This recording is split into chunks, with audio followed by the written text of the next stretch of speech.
Magandang hapon mga kapasakaw.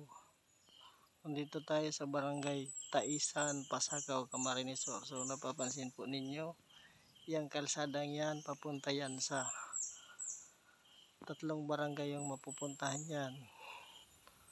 Una, barangay Taisan, Tilnak, San Antonio Vargas. So yan yung kalsada dito sa Pasakaw.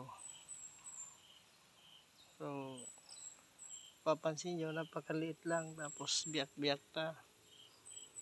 Motor lang yung pwedeng dumaan dyan, mga kalabaw, kabayo yung ginagawang transportation dito. So ilang taon nang ganyan yung daanan dito.